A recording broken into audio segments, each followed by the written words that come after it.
You're listening to the Comic Crusaders podcast. I am your host, Al Mega, CEO of Comic Crusaders and Undercover Capes. In this show, I'm sitting down with creators from all walks of life to talk about inspiration, process, the lessons they've learned, and a whole lot more.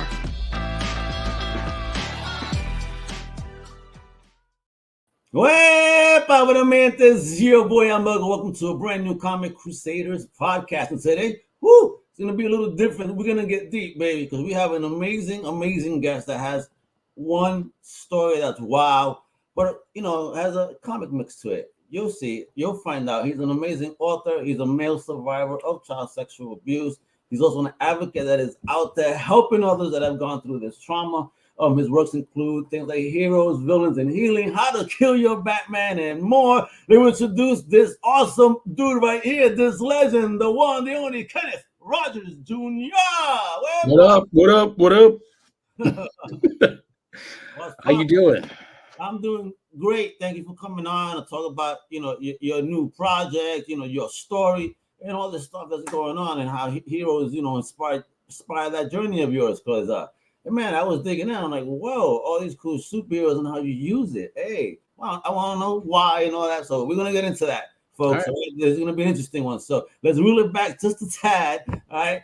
Tell us where you're originally from and what was the first thing in fandom that you ever fell in love with and why? So I am originally from Peoria, Illinois, home of the late, great Richard Pryor. First thing I fell in love with, first fandom, I remember my dad getting me The Death of Superman way back when it first came out, like the whole graphic novel. And I was like, what? Superman's dead? That can't really happen. So that was like my whole deep dive. And then, of course, Fox Kids and watching Spider-Man and all those other early morning cartoons. That was my jam. That was the jam. All right. So did you have a tribe, to enjoy your jam with, or you were kind of a lone wolf?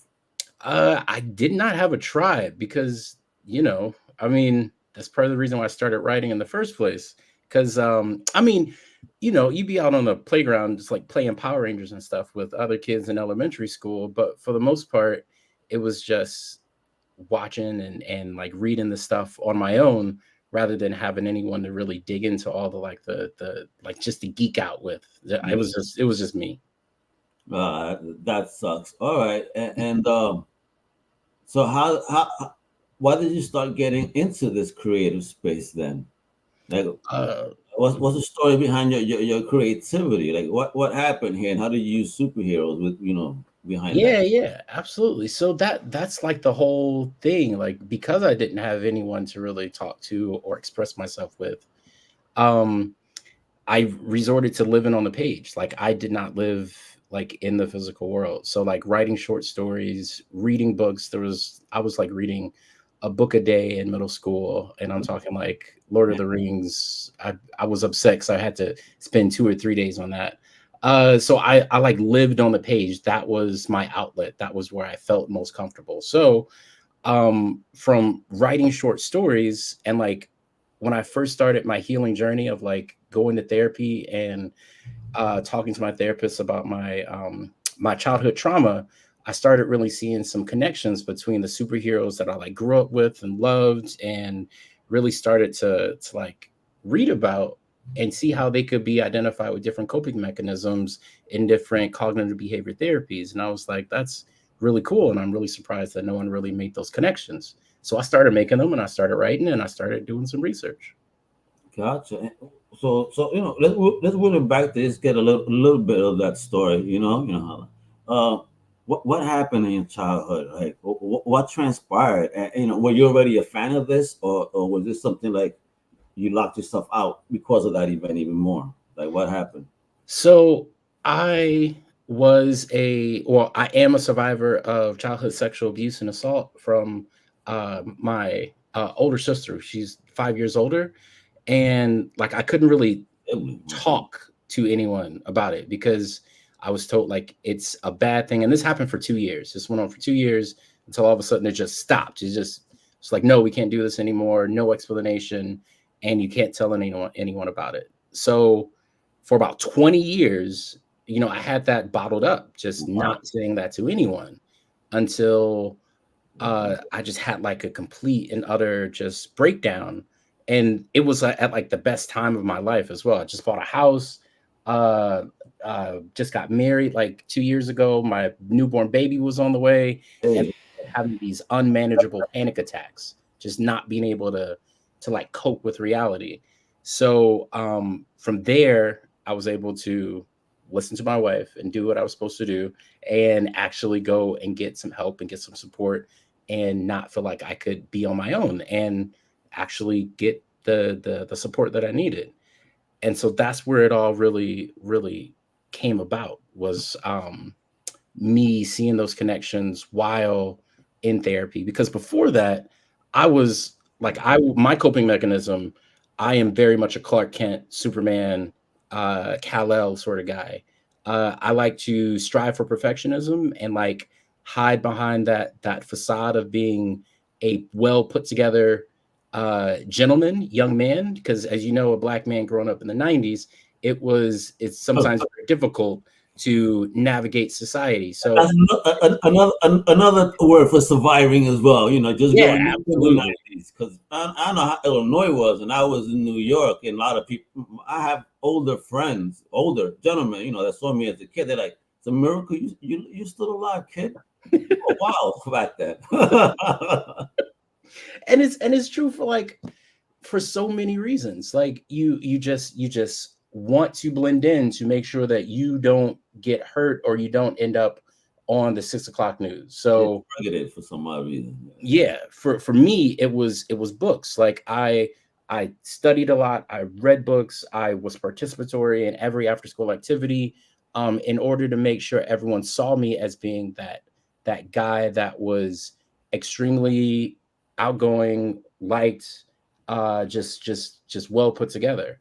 And so I didn't even like really read comics because I didn't want to be seen as like a nerd or geek. I was like, the bigger the book, the better. Instead, I went out and I got like the X-Men like novels. You remember those? Okay, like, yeah, absolutely. Yeah. So I got like the X-Men novels. I got like Nightfall when it came out, like in the whole hardcover text. Yeah, I was like, oh yeah, I'm a smart person. But like at the end of the day, like after I started healing, I was like, nah, I'm gonna do what I like. So I started deep diving into all this stuff, and I was like, there's a lot of really cool connections that people aren't really seeing or paying attention to, that could really be applied to helping so many other survivors understand their healing journey and their coping mechanisms. They like the way that they think and how to change those thoughts from negative to actually just not even positive, just truthful. And so that's really why I started this, and why I'm publishing so many of these books. Wonderful. And what was your first one? That one, your memoir, The Raped Black Male? Yeah, so that one was for me. Like I wanted to do that for me and talk about, one, what it means to be a Black male in today's society, what it means to be a male survivor, because that's something that's not talked about at all. It is. And when they say male, it is something that's shrugged off or laughed at out. Come on, yo, you know it's so good. Like, no, it wasn't. Like, you know, there's things that, you know, men have emotion and go through stuff too. So, but unfortunately in society, it's like, nah, you know, just shut up, dude. Shut up, fool. Nah. Those days need to stop, man. That's what's making a lot of dudes, you know, carry too much anger. Or suicide. Yeah, exactly. That's where they lead to. They don't want to hurt no one. You know what I mean? And it's unfortunate. But people need to be allowed to have a space to speak. You know, and thank you for, you know, opening those type of doors within your projects. You know, let me start diving in over here, because we have a lot of books before we get to the new project. But was this the first one that you focused on when it was with Heroes? Yeah. So that's the first one that really focused in on heroes and understanding the coping mechanism. So Heroes, Villains, and Healing, the DC edition, only focused on DC characters and DC heroes and villains. The reason why is because, like, I grew up with DC. Like, I know a lot more about DC than I do about Marvel. And also, like, back in the day, like when I started this project, I was able to get that the DC like 75 years of DC. You remember those like thick hardcover books? Yeah, So, I got the 80-year editions of which ones? Action and Detective right back there. yeah, I got so many of those, and those were like great for like the research into like the golden and silver age, because the storylines aren't the best, and like reading all of those will be too time consuming. So it gave me like the really golden gems of them. And so that book really focuses in on the DC heroes and how they can really match them up with different coping mechanisms like disassociation and Two-Face, or you can look at it from disassociation and Captain Marvel or Shazam, and hypervigilance and Batman, and then really go into like the healing process, like the different steps. And then I provide different techniques that I've used and like my own memoir story to go along with it, to let the survivor know like, hey, you're not by yourself. And this baby won 4 awards, huh? Yeah. So your first project out the box with heroes, you must have been like, yo. Well, yeah, I mean, again, that's another coping mechanism. Like, I just feel like it's never enough. I was like, oh, 4, why didn't I get 5? Why didn't I get 6? But yeah, I am very proud of it. Oh man, I'd be a good friend. I'll be choking you. You crazy? You won 4. What's wrong with you? You'd be happy. Well, thank you. I need that. Yeah, man. You know, sometimes you gotta appreciate. And then you went crazy. You got those 4 awards. You won some joints, and then boom, you got another 4 over here. When you went, how to kill your Batman? People would have been like, "Whoa, what you mean kill Batman?" Yeah, people hated me for like. I got a lot of ire online, a lot of angry messages from different individuals. It's like, Batman's the best. I don't want to kill my Batman. I was like, all right, dude, calm down, okay? Like, for one thing, Batman, he is cool, but he hangs out in a cave by himself and just brooding all the time. It's no love, no one to really talk to besides maybe Alfred sometimes, but he's dead now. We're not going to get into that. And so it's like you kill your Batman to make sure your Bruce Wayne stays alive and is able to survive, and you're able to be intimate with those around you and actually develop those relationships like you should, rather than figure like you have to do everything by yourself. Because that's Batman's ultimate superpower, is like he is extremely hypervigilant. He is able to manage every single situation because he knows how to get out of it, because he doesn't want to be that lost, scared little boy that lost his parents. And so that's what a lot of us strive for, especially as male survivors. We want to be Batman.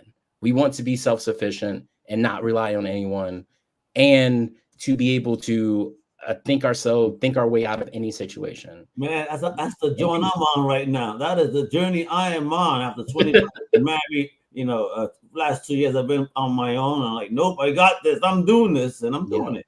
Yeah. You know, I'm doing it. Yeah. But no one does it by themselves. We all need people that, you know, they're supporters and chokers and say, appreciate what you got.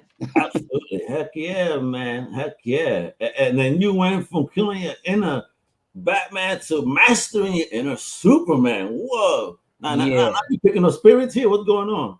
So again, like I mentioned this earlier, like the 3 different parts of Superman, because most people just remember Clark Kent and Superman, but there's also that third personality of Kal-El, which really goes along with the cognitive behavior therapy. About to get scientific and stuff, but like different cognitive behavior styles of looking at internal family systems therapy, and how those different personalities really align with those 3 in IFS, and how to understand and navigate those automatic thoughts, those negative automatic thoughts that you're having, transform those into truthful affirmations, and really realize like, hey, one, you don't have to be perfect.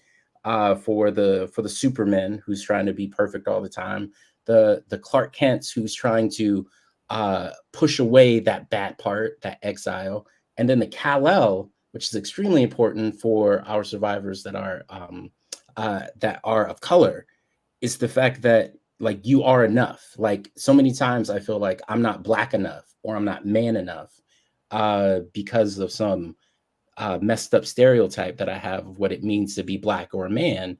And it really addresses that. it breaks it down for you to be like, no, you are good. You don't have to live up to any false stereotypes or expectations. Yeah.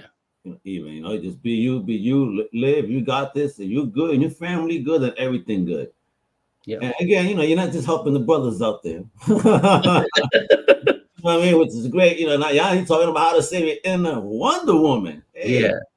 So this is definitely, I wrote this one for my wife because she was not expecting to marry a survivor, and this was a whole new playbook for her. How was that? How was that conversation? I mean, I'm sure that when you said you were freaking out, were you open with her from the beginning when you started freaking out?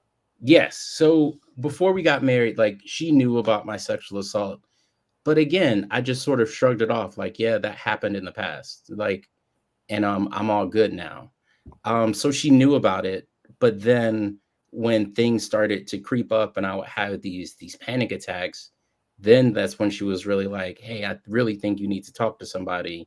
I think you really need to address these things. But she didn't really know what to say or how to say it, or whether or not to like force me to do something or to just like lay low. So this book really was like for other caregivers and loved ones of survivors to be like, okay, this is the healing process. This is what survivors really need. And this is what you need as well, because you can't pour from an empty cup. You have to take care of yourself. And sometimes you just got to tell them, like the person that you're looking after, like, I need my space. I got to take care of myself as well. And so that's what it is really about. It's not just for women or men.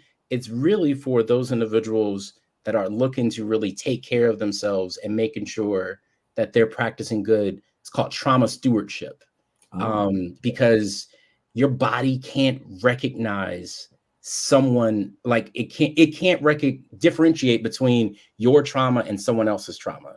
If you listen to someone else's trauma long enough and you're exposed to it, your mind and your body triggers it and thinks that it's its own trauma. And so you get what's called either vicarious trauma or secondary trauma, secondary traumatic stress. And so you have to be able to metabolize it. And this really talks about how you need to take care of yourself so that you don't suffer from secondary traumatic stress, and you know how to manage it. Yeah, absolutely. Because the last thing you want to do, you feel that, then you have their energy, it could turn into a whole different type of stress. Yep. You don't want to bleed on the people around you. Absolutely. Oh, and then look at how they slow your inner. I love these titles, man. You're murdering them. So thank you. What are we talking about here? That's for our workaholics, man. Because like in our society, we praise workaholics. It's like, you keep going. You didn't eat today. Good for you. Keep grinding. You stayed up all night doing some work for some boss that doesn't care about you. Keep it up. Keep going. But this is really talking about how to make sure that you are slowing down and appreciating what you have, because that's what the Flash is. And it focuses specifically just on Flash, because while it focuses on all the Flashes. You got Barry Allen, Wally West, you've got Jay Garrick, you've got Max Mercury. Somebody got Zoom in there. You got Zoom too? Oh yeah, I got Zoom. I got earbud thon. I got reverse flash. I got all of them. So it talks about like how if you don't do this, like you can become your own villain. Like remember in Flashpoint where like that was all Barry's fault. Like the fact that he tried to go back and change his past and save his mom rather than deal with his trauma and address it, he messed up everything. And so we want to make sure that we don't do that. And so by making sure that you address that trauma and you slow down and you're not trying to live in your work and trying to achieve success there, but know that you are worthy, like you're good enough. And I express that through Wally as well, because Wally West, like his whole arc is amazing. The fact that he went from like a total douchebag to like someone who's like spiritual guru of the Speed Force along with Max Mercury. It's so dope. Like the way that he's able to to do that. And that's where we should be able to get to, where we can navigate both worlds. Well, yeah, heck yeah, let's get it. And then look at this, your inner lantern. Let's go. Woof.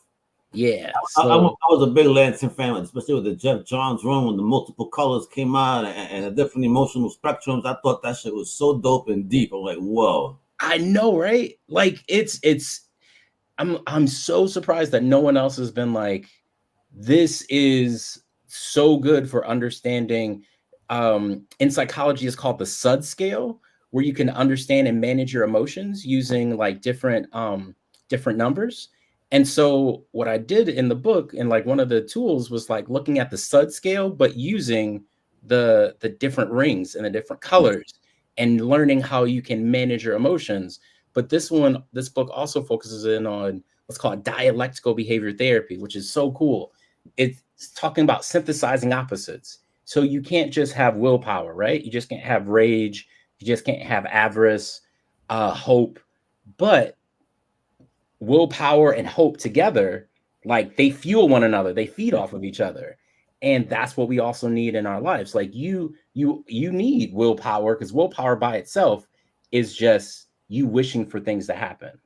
But you also got to have hope. You also got to have some fear to let you know, like, all right, you're spending too much money on these ads. You need to slow down, and you need to watch how many clicks you get, or else you're gonna end up bankrupt.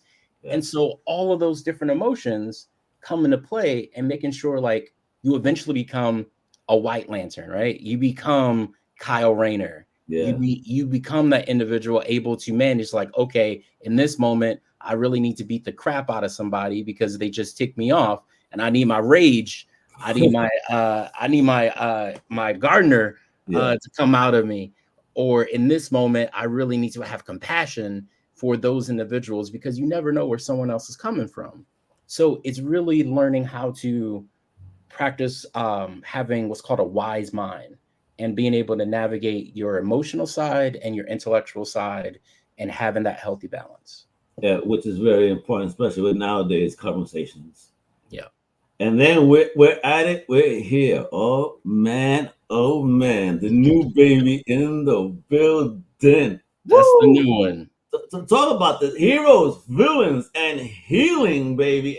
And what I understand, it's a guide for male survivors of child sexual abuse using Marvel Comics superheroes and villains from Urano Publishing. Let's go. So this has been in the making for a while. Like as soon as I published Heroes, Villains, and Healing, I made some really great connections with a lot of great psychologists, counselors, therapists, and they were like, this is really cool. You should make a Marvel one. And I was like, Marvel? There's no trauma in Marvel. And then immediately someone was like, did you know Spider-Man was sexually assaulted? I was like, what? They gave me the comic. They gave me the link to it for the digital version. And I was like, this is dope. So I really started to like dive deep, and I wanted to take my time with it. I didn't like, for all of these books, I hate when someone or like an artist is just throwing something together.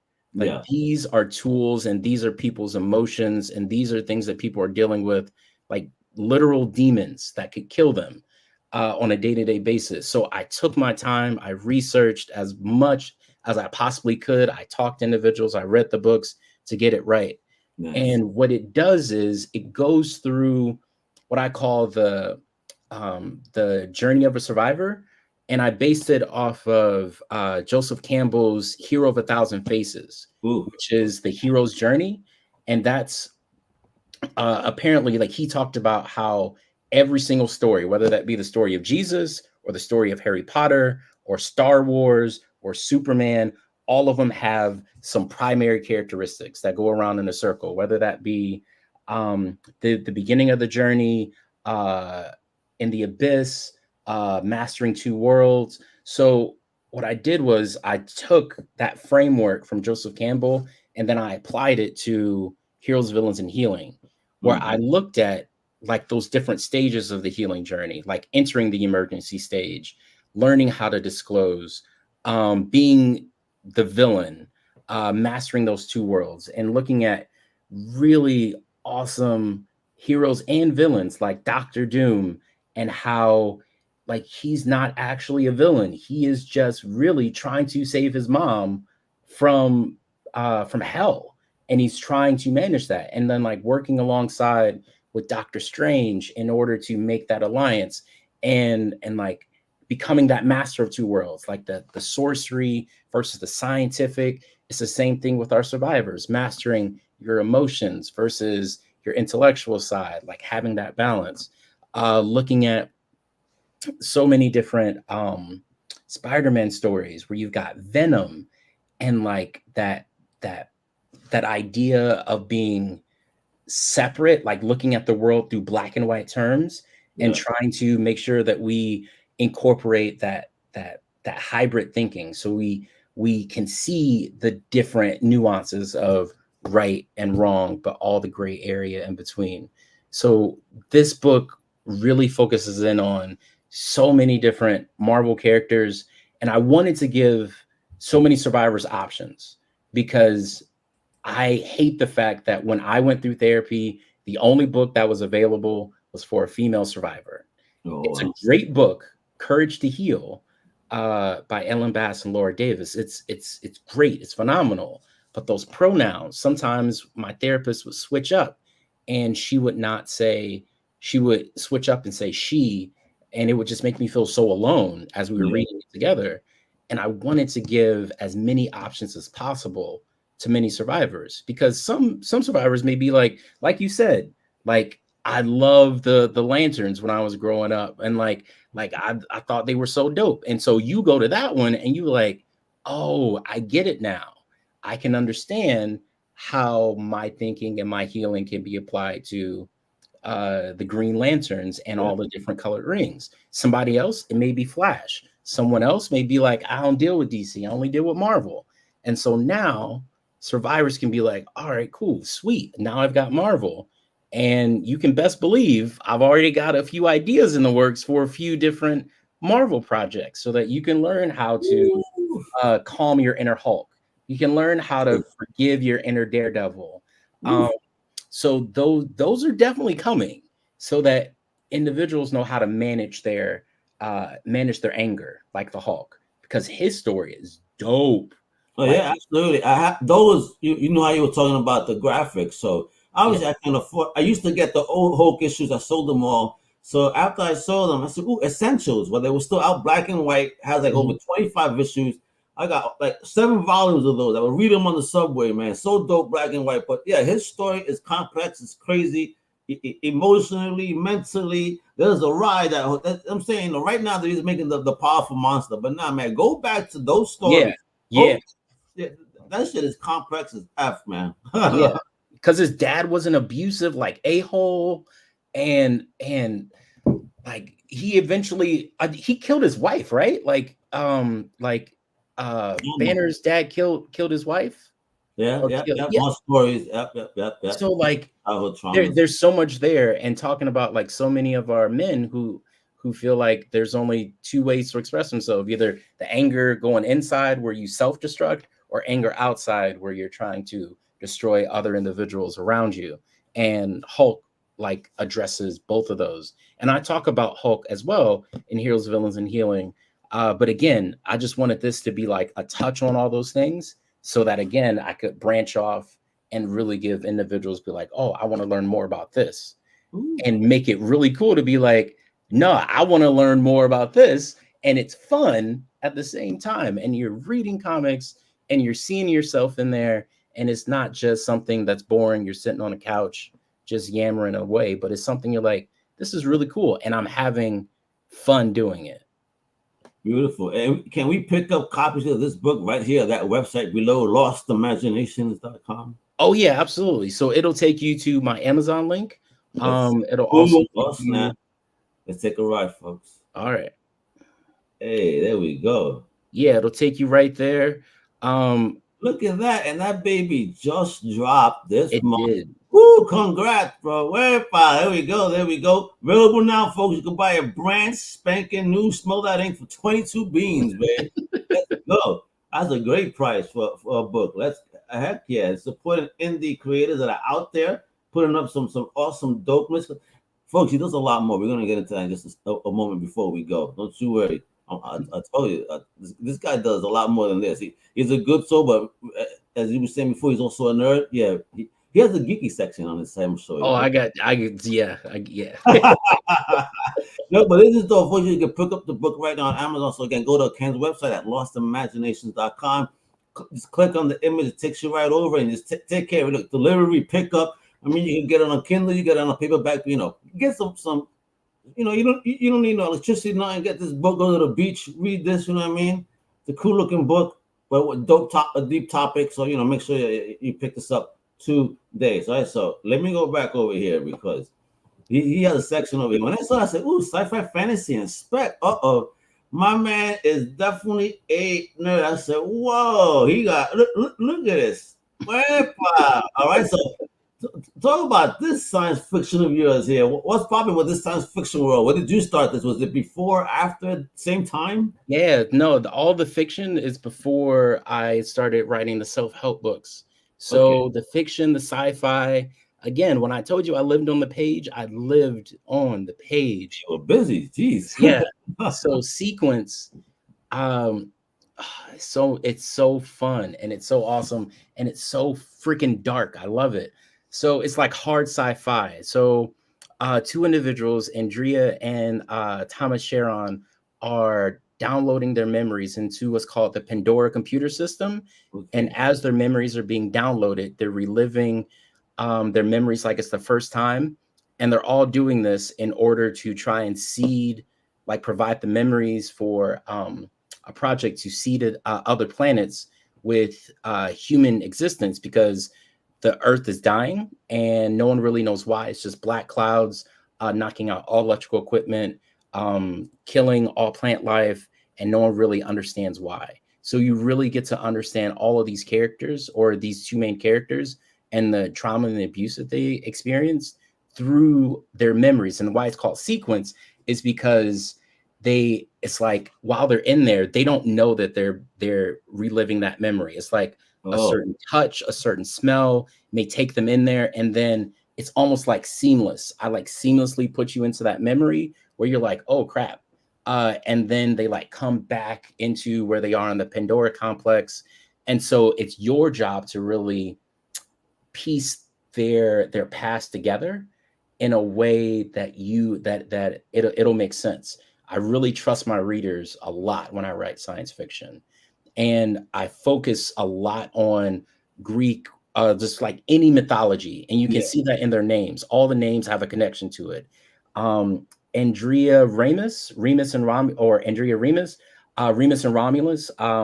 That's from the creators of Rome, Remus and Romulus. Also, Thomas Sharon. Sharon was the individual that ferried people across the river of Styx. And then there's Munin. There's so many other different characters and everything's tied back into Greek mythology, because also the planets, so many of our planets are also connected to that. So I did a lot of research for that. Beautiful. And then you have a series here, the Chronicles of the Last Liturian. Yeah. What's this? I mean, the Diary of Oliver Lee. Then you got what, 3 books in the series here. Woo! Yeah. Man. So those were fun. So I'm my wife is white. I'm black. And when we first started getting together, my parents had a huge problem with it. Not really with the fact that she was white and I was black. She had a problem with the kids. They were like, they're not going to be accepted in either world. And so I started trying to think, if I were to save the life of my kids, how would I have to have that happen? And I was like, it would have to be multi-generational. And so that's what this book really addresses. So the Diary of Oliver Lee is the main character can read your mind, write the story you can't write in your own handwriting, and leave it somewhere for you to find in order to try and save the life of an interracial couple. So this kid, Kevin, finds this diary in a bookshop that just sort of only he can see. No one really knows where it came from, how it got there. He reads the book, and it's like a book of short stories, and it's got like the through line of Oliver Lee, and he sees like it's got like a connection to him, and he goes back to the bookstore the same day. It's abandoned, there's no one there, very much a never-ending story sort of Ray Bradbury feel. And then the other two books really show you like his journey to try and find the girl that's being mentioned so that he can try and save her and share that book with her. And then the third book really brings it home, and it's really set in the present and lets you know like all of this has really been, it's like 3 generations that has been trying to save this couple, and they're pretty much reading the book as you are in the third book. And so it's really cool, and it's really interesting. And I wanted to do something the only way that I could in order to fight racism and bigotry and the idea that certain people are going to be targeted or hated just for the color of their skin. And the only way I knew that was, one, in my classroom, because I'm a teacher. And then the other way was by writing a story about it. And that's what I did. And thanks for being a teacher. Thank you. That's a service in and of itself. Let me tell you, with these kids nowadays. So, you know. Yeah. And what's popping here? Writing in the margins. I like that. Yeah. That one is my first novel, and it is freaking meta, man. I had just gotten out of college, and that one was super weird. So everything the main character writes in his diary changes reality, but no one knows reality's changing. So he starts to question what's real and what's not. And what's really cool about that one is when he's in reality, like the normal world, everything is in dialogue. I've read it, reread it, read it, reread it to make sure like the dialogue flows and you know who's speaking when. There's no exposition. But then when he's writing in his diary, you get full details of everything. And so you start to question as the reader, which one is the real reality and which one's the fake reality. And it was just fun writing that one. That's not like a movie that needs to be made. Again, all these are available right now, folks. You can buy all these babies. And lastly, what's this joint right here? Thoughts in Italics. Yeah, that's my that's my first Thoughts in Italics, book of short stories.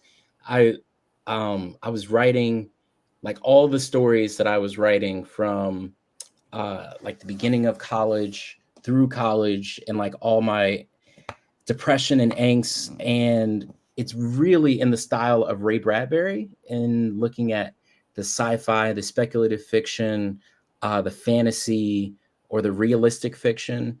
And it's all the stories that I sent out to publishers in order to win, or in order to get published in different magazines. And then they said no, because, you know, I'm a writer of color, and this was the early 2000s. And I'm not sure what it is now. So I just said F them, and I took all my stories and I was like, forget it. I'm going to publish it myself. So that's what I did. And from there, you know. How was that journey like? Kept you going. went from writer to publisher. Oh, shit. Yeah. I was like, man, forget it. Like, I'll do it myself.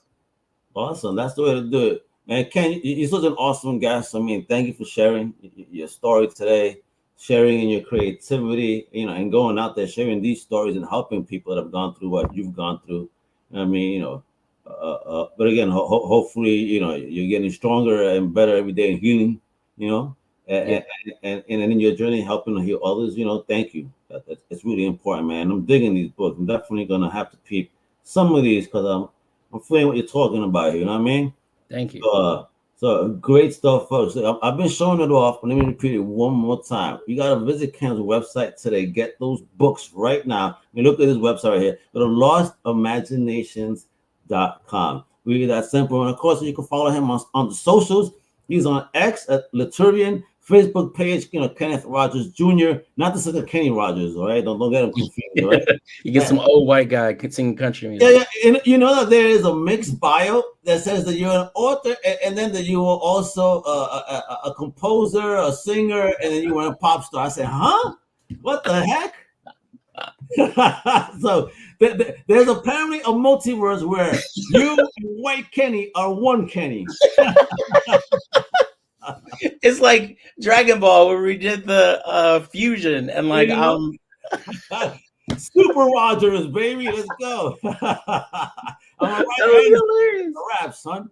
All right, and then you can also follow him on Instagram at Junior. That's Jr. Kenneth Rogers. Instagram Lost Imaginations _ PR Yahoo.com, and then a TikTok, which is at Lost _ Imaginations, and LinkedIn, Kenneth Rogers. All right, check your support amazing writers like this guy that's doing real good work out there and helping others, in the healing as he heals himself. So it's like, yo, thank you. My last question here, last one, because it's very important.